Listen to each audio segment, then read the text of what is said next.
Qedushta the Shabbatot HaNechama. Qedushta, that is the type of sequence of piyutim adorning Chazaras Hashatz, which we saw in yesterday's video, for the weeks of consolation following Tisha B'Av. What are these? So first of all, in the current system of Haftaras, we read Haftaras based on the Parsha, connected to the Parsha, from the beginning of the cycle, from Bereshis, through just before Shiva Asar Tammuz, which will either be Balak or Pinchas. And the Haftaras that we read are of Babylonian origin, based on the Babylonian reading cycle, Babylonian Haftara cycle, with some adaptations, but it's very strongly based on the Babylonian cycle.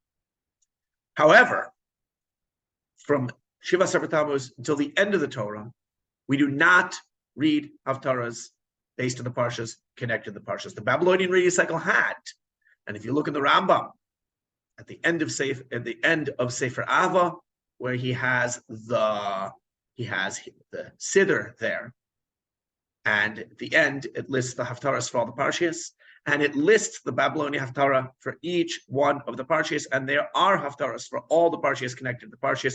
We don't read them. Instead, from Shiva Asar Tammuz until the end of the Torah, we read the Haftaras of Puranus, the Tlas de Puranusa, the three of disaster. These are weeks of rebuke. And then we have the 7 of consolation. And then we have 1 or 2 of Qedushta, of Teshuvah, of repentance, because when the consolation period ends, we're immediately in the period of the Yomim Noraim, and you've got the Haftaras of Teshuvah.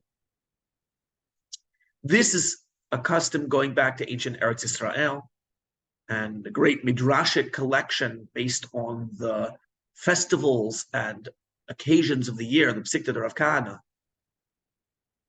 It has a homily, a drasha, a psikta for each one of these weeks, the 3 and the 7 and the ones of Tshuva. And this is today nearly the universal practice. Only the Bnei Roma, the Jews following the Roman rite in Italy, at one shul in Yerushalayim, they have only 1 Haftara of Puranus and 3 of Nechama. In other words, they don't do any. They do the old Bavli Haftaras in Tammuz and in Elul, and only in Av, surrounding Tisha B'Av, the week immediately before Tisha B'Av and the 3 weeks after, do they have the special ones of Nechama. As far as I know, there's no community in the world that still has the Bavli Haftaras in the month of Av, but they existed.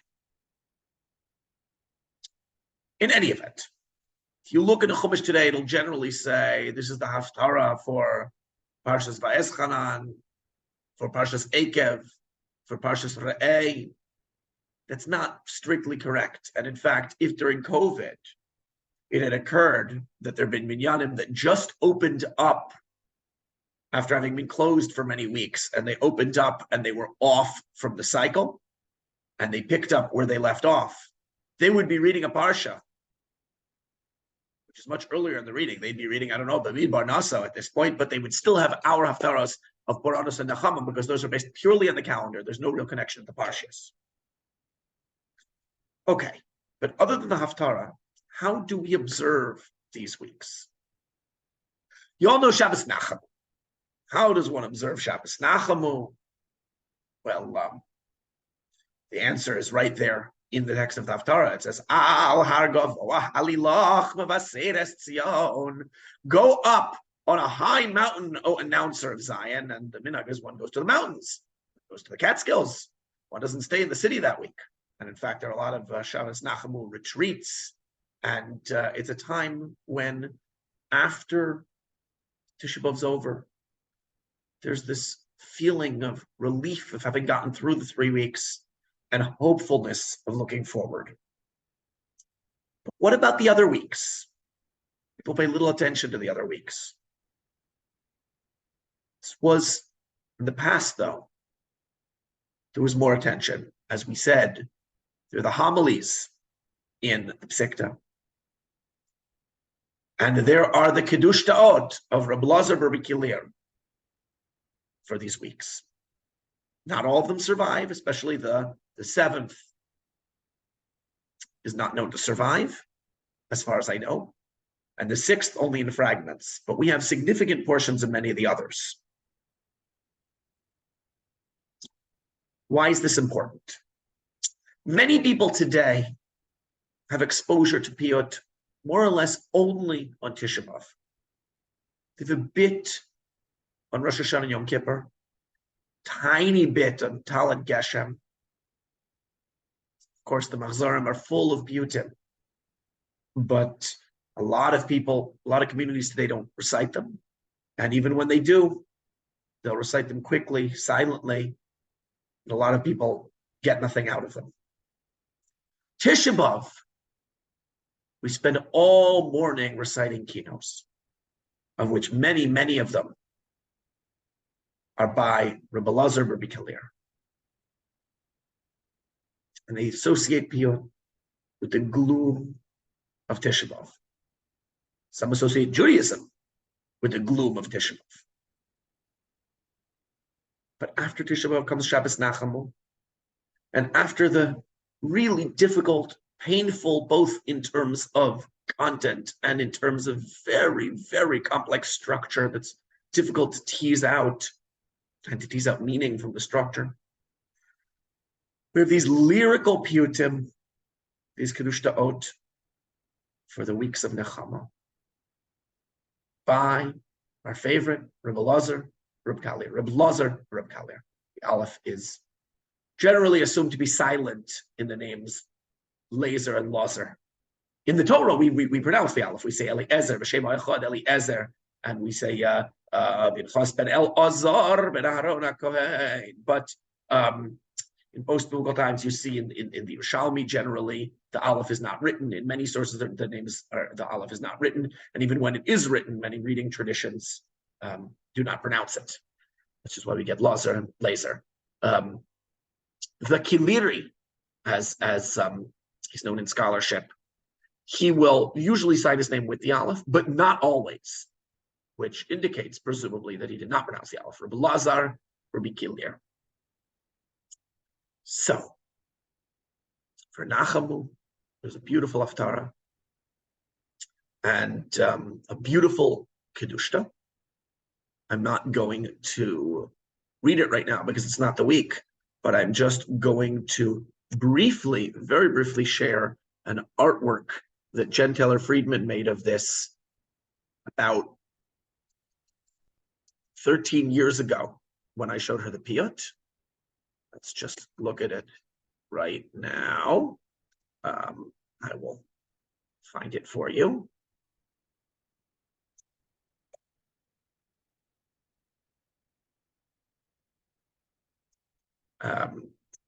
Nachamu, of course, being the first of the weeks, and one that's really almost entirely in a positive tone, and certainly the first few psukim are very, very much focused on the consolation of Jerusalem. Let me find this. Here we go.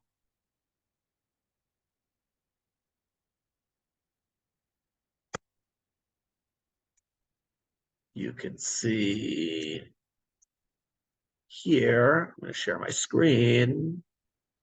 Straight here. So you can see here. Here. Where is this? Right here. In the middle is the piyut. And in the, it's hard to see because it's small here. Itimi Lebanon lo sevoshi, but in the margins, starting in the upper right corner, Nahamu, Nahamu, Ami Yomar Elohechem, and it goes through the whole Haftara. in these winding braids around it, around the text of the piyut. And here's the text of the piyut itself. But we're done with Nahamu this week. We're reading Vattomer Tziyyon. So let's focus on that. So the Qedushta for the 7 weeks of Nechama were published by Shulamit Elitzur about 35 years ago in a book, a small book called Qedushta Vashir, Qedushta L'Shabtot HaNechama L'Reb Lazar B'Rebbe Kilmir. Fine. So let's get to Vattomer Tziyyon. Vattomer Tziyyon. Here we are. Now, you begin reading.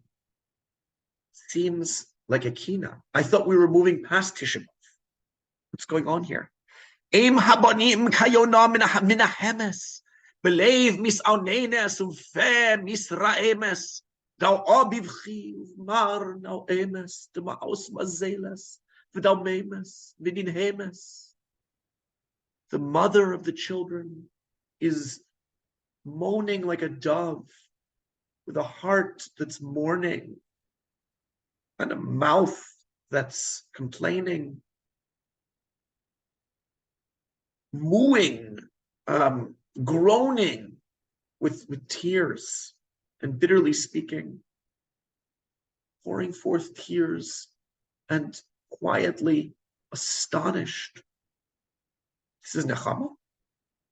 So the reason for this is that the piyutim are based on the psukim opening the biblical text of the reading for the day. Generally, when a Qedushta is written for a day when there's a special Torah reading, or a not special Torah reading, when there is a Torah reading, the first two piyutim are going to conclude with a reference to the first two psukim of that reading, and the third one will either conclude with a reference to the third pasuk of the reading, or of the Torah reading, or to the first pasuk of the Haftara. But these weeks, there is no special reading of the Torah. There's only a special reading from the Nevi'im, the Haftara. So these weeks, the first three all end with references to the first three psukim of the Haftara. So remember from our chart from last time, where we saw you have the Magen, the first piyut, and then there's a Sharasheret Pesukim, a chain of verses, the Churuj, the little piyut, concluding it, going into Baruch Hashem Magen Avraham. Then the Machaya, again the chain of verses, Machaya Meisem, and then the Mechalesh, again a chain of verses. Only those first three have these chains of verses. So that first verse in each one, according to Chok Zulai, Zulai's law, Menachem Zulai was an important scholar of piyut who died in the mid-1950s. He noticed that the first one here will be the first pasuk of the reading. Second one here will be the second pasuk of the reading. And the third one will either be the third pasuk of the Torah reading, the first of the Haftara. Here, where this whole special reading of the day is the Haftara, all three of these are taken from the first three of the reading. And what are the first three? Well, the first one is Vattomer Tziyyon, Azavani Adonai, Vadonai, Shechechani. Zion says, the Lord hath abandoned me, and the Lord hath forgotten me. Sounds very much Tisha B'Av. Doesn't sound like consolation, but the next pasuk is God responds, how can I forget you? Does a woman forget her child, etc.? Now, in this book, Klaus Baltzer's Hermeneia commentary on Isaiah chapters 40 to 55, he argues that these chapters were originally a play, drama, to be performed. He argues that because the connections to Geula, they were meant to be performed around Pesach time each year. Highly speculative, me'od speculativi, but very interesting. In any event, what does he say is this scene? Vattomer Tziyyon, he says it's a court scene. Here we are. in chapter 49. 49 verses 40, verse 14. He says, in my view, we should assume that the framework of action is again a kind of judicial scene. And he says it's difficult to understand because there are different levels of meaning simultaneously. But on the everyday level, the scene begins when a woman appeals to the judge because her husband has left her. She is therefore taking him to court, where the woman is Knesset Israel, the personified Jewish people. The husband is God. And this is how, at least according to Balzer, it's being acted out in a play. The scene opens in a courtroom. H.J. Bucher describes this. Bucher describes this by saying that it is the transition from the prejudicial accusation to regular court proceedings. The woman is in a predicament. Forsaken, azav, probably means that she has not been divorced. She is merely separated. This puts her in a wretched position between marriage and divorce. If she is divorced, she can at least demand back her dowry, mohar, what we call the ksuba, and can return to her own family home or can remarry. In this situation, she needs clarification by the court. Okay, in any event, the first pasuk is the arguments, the kindness from the Jewish people. So that's how the Kalir writes his piyut, that the mother of the children is moaning like a dove. Hishlichani ba'ali b'sar me'alai v'lo zachar ahavat kilulai zerani ufi zerani me'al gvulai hida alai hol tolalai. My husband cast me aside and he has left me. He did not remember my bridal love. He has scattered me from and away from where I live, and he has sharpened. He has chida, Elitzo writes simah, as in Lashon Chedva. He has made all of my enemies rejoice over me, over my destruction. And then lama lanetzach azavani shechechani. Why has he forever abandoned me, forgotten me? Those are the two verbs from the pasuk. Vattomer Tziyyon azavani adonai vadonai shechechani. And then it continues with the other psukim alluded to in the piyut. Lama lanetzach tishkachenu tazveinu laorach yamim. Alluded to in the last line, etc. Then we have the churuj ending Magen Avraham. Ad ma'od al tiznachenu.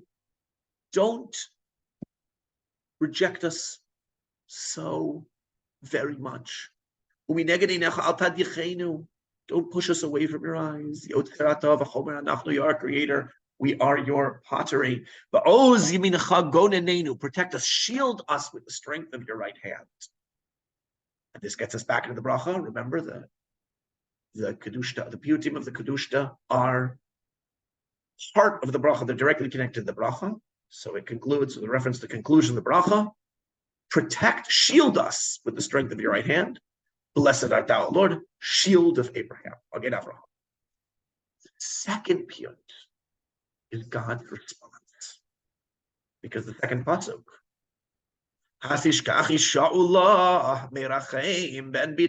can a woman forget her child?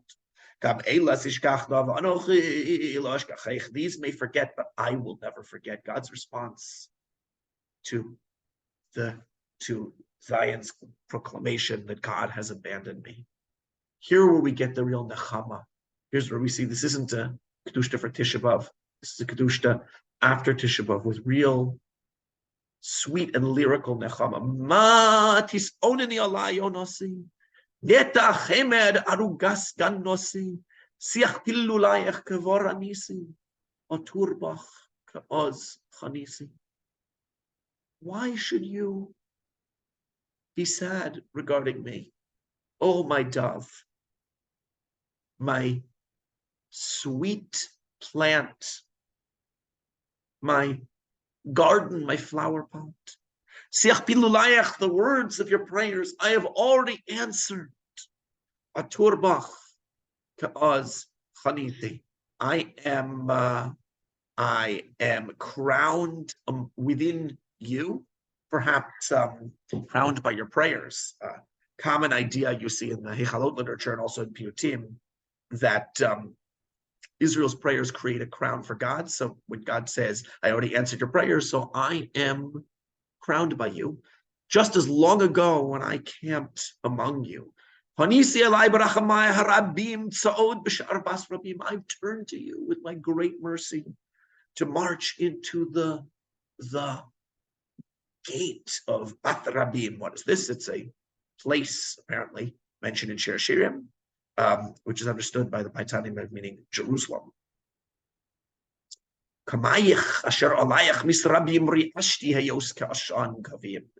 And your enemies, your foes who multiplied against you, I have stormed out loudly against them, such that they should dissipate like smoke, that they should be extinguished like smoke. Tamu v'safu divrei v'kucheich. Tamasilo ezveich v'eshkacheich. My swarthy one, again based on Shir Shirim, the descriptions of the beloved, I will not reject you forever. I will again stretch out my hand to you and take you. The words of your vikuach, of your argument against me, presumably the complaint in the previous piyut, are over. Oh, my perfect one, I will not abandon you. I will not forget you, as it is written. I will. The others may forget. I will never forget. So we see this piyut is thus this beautiful dialogue, and it's going to conclude to after the chain of psukim. It's going to conclude referring to the bracha, B'chaya Mesim, resurrects the dead, and because it's the summer, when one says Tal, not Geshem, current Ashkenazic practice, in fact, Ashkenazic practice in general, one certainly in the diaspora, one doesn't mention Tal at all in the summer, but in ancient Eretz Israel, as in modern Eretz Israel, they indeed did and do, and they do, they do, so the Paitan has to mention it, because remember, as we saw back in our chart, unlike the first bracha, where significant portions of the bracha would be of the prose text of the bracha would be included even when say Piyutim. In ancient times, in Eretz Yisrael, at the time of the Paitanim, for the subsequent brachos, the bracha would just be the piyut. They wouldn't say the Atagi Bar. So you wouldn't have that line Modi Atal. So therefore, the Paitan needs to mention Tal right there in the Churuj, just as the Paitan mentions Hayim, life, to refer to the conclusion of the bracha Machayim Mesim. Then we've got the Mashale Shores here, it's called Ashlam. There's more complaint, but it survived somewhat fragmentarily. Only a few lines are damaged. But you see, it is mostly, it's the complaint of we are swallowed alive in the iyim, in the faraway lands in the sea. Today we use this word just for islands, but in the past this was often used for just any lands that are surrounded by water, especially faraway lands. They're not surrounded on all sides, even something we might call a peninsula or the like. But then the response, Socher Chesed Ve'erach Apayim, God who is long-suffering and remembers constant kindness, constancy. Those Heshiv Leforetzes Kapayim responded this to the one who was praying by spreading out her palms.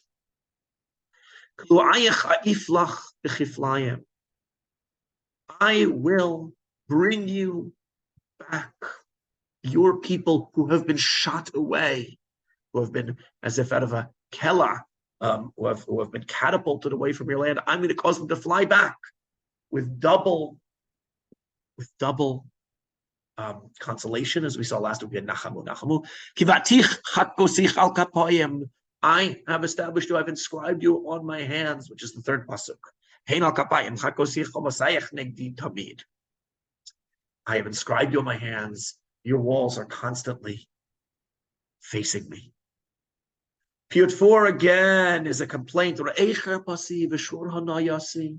See how I've been shamed, and look at how I've been exploited.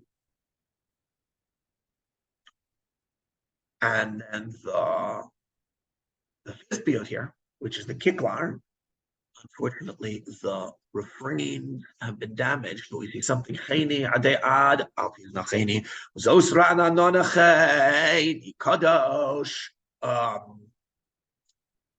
Do not abandon something. Lead me. Do not abandon me forever.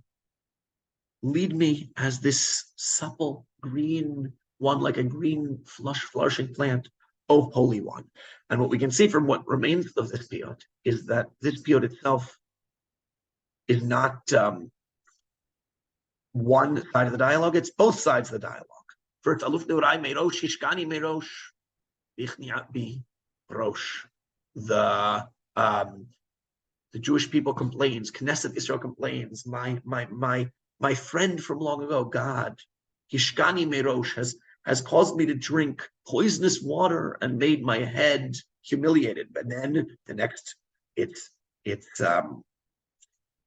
fragmentary, but we can see from what survives. Presumably, lo emasech, I will not reject you, ki ani Hashem osech, because I am God who made you. So that's God speaking. And then again, the Jewish people are speaking. Yakad libi mehonayos umashlu biarayos. My heart is burning from the exploitation. The lions, they are ruling over me violently. And then God responds, oh, my dove in the crags of the rock, I have come back to take them out, no longer to be swallowed. Your throngs, your many people, which have been swallowed up, etc., goes back and forth. Then the sixth piyut, again, only parts of it survive. This seems to be just the Jewish people speaking. Zanach Toar Mizbacho. He has, you can see from the third person reference to God, he has rejected his beautifully built altar. Shav Yarafar, I'm sitting on the dirt. Mimarom Hitzis, God has sent fire from on high against my temple. All this is Israel speaking, the Jewish people speaking. And then the next piyut Tziyyon, doesn't look like a rahit, doesn't look like really a pattern poem. It looks more like another kiklar, because you've got these refrains. How can I abandon you? How can I forget you? That's God. Lo ashkachech milev. Again, God speaking, I won't forget you. And then these repeat, as you can see. So it's like another kiklar. Who's speaking here? Well, from the opening, let us expound the verse, it would seem to be the Jewish people, but in fact, it begins with that. He's destroyed most of my masses, or my great masses, and he has destroyed my nest, Jerusalem, which was so peaceful. Then you see it responds, next stanza, God says, oh, my vine, the tendrils of my vine, my grapevine, my beloved, the beloved of my eyes. The praised, the praise of whom I speak. You Jewish people, you are inscribed in my right hand. You are my garden, my flower pot of fragrant herbs, v'shechen kruv ma'oni, and dwelling, and you are the people in which my cherubim dwell, because God's, the Shekhinah's presence is between the two kruvim in the mikdash. Whose mikdash? The Jewish people's mikdash. Then it goes back to the Jewish people speaking. So it's a dialogue, and that's all that survives of this Qedushta. The Siluk does not survive. So we see it's complicated. We begin Nachamu, Nachamu Ami. We think that's it. That's the consolation, but consolation doesn't come so quickly. So after the first week, we have a much more complicated Haftara where it's the Jewish people says, but I'm still not consoled. And God responds, it's okay. It's okay. You'll be consoled. I'll console you.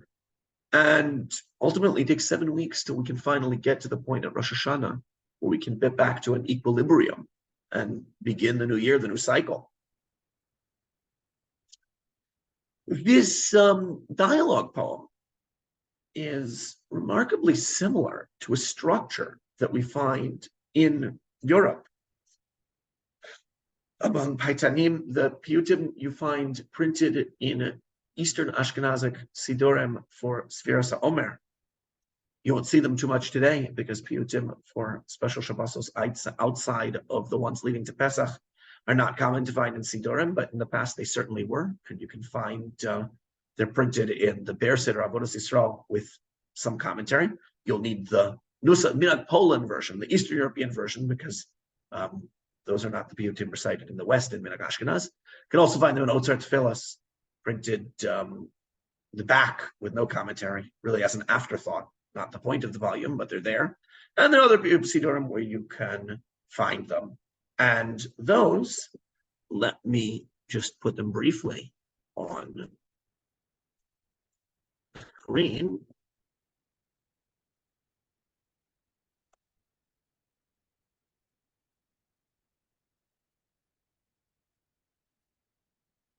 Here we go.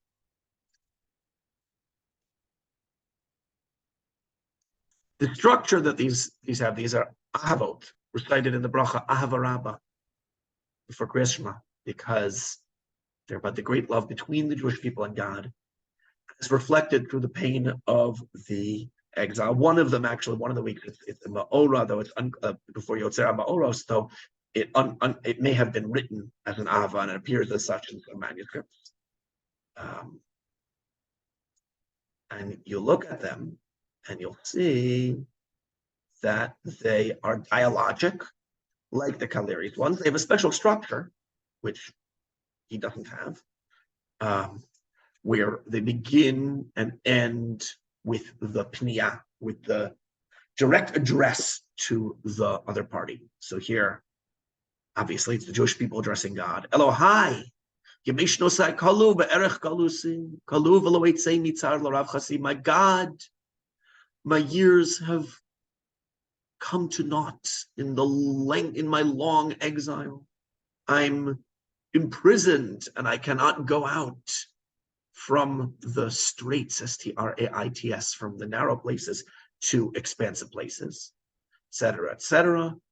Well, I say this to God, to the Lord, my refuge, my stronghold. Oh, my God. And then God responds, Ami, oh my people, Ami v'nachlotzi, samti biyad avrei ratzoni. Oh my people, I've given them over to their enemies who oppose my will. But what am I going to do? I am going to ultimately, annul the plans of the nations and and get rid of their plots. I'm the one who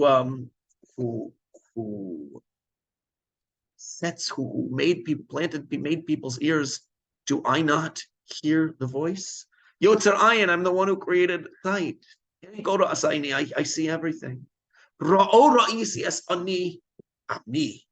I have surely seen the affliction of my people. And there are a number of such piyutim in manuscripts. In the printed Sidurim, there are 6 for the 6 weeks of Sfiras HaOmer after Pesach. There are quite a few Chazanisha compositions for these from the late 19th, early 20th century, because the texts are so powerful and clearly evoked the feelings of the Kal who wanted to, the congregations who wanted to hear them expressed by the cantors. But they're not what we're talking about now. Those are for Sfiras HaOmer, a period when the Jewish people has suffered, certainly parts of the Jewish people have suffered much tragedy, and therefore there are those piyutim. But it is interesting that this dialogic structure we see already in the Kaliri's piyutim. Now, these piyutim for the Shabtot HaNechama, as far as we know, they're not attested in Ashkenazic lands. Did Ashkenazic Paitanim know them and base their dialogic ahavot based on them? It's possible. They knew a lot that we don't directly know they know until we do.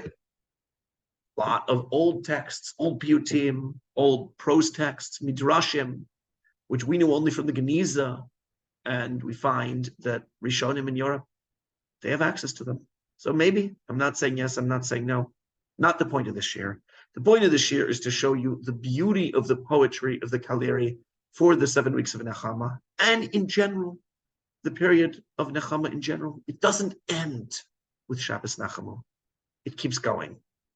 And also, for all of you who've been exposed to Piyut and to Reb Elazar Reb Kilir only through the terribly sad piyutim of Tisha B'Av, you should see his smiling face, his comforting face during these weeks of Nechama.